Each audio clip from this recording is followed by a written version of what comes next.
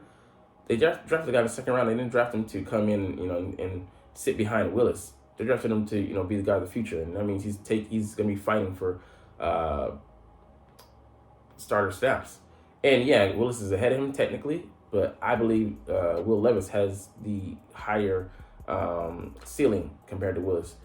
And Willis, had a lot of catch up with. He was at Liberty, not a shining example of a program that's at the forefront of the NCAA. So, anyways, man, you can hear so many different things. Don't be fooled. Pay attention with these, and but primarily, use these to catch things, and use these to test them.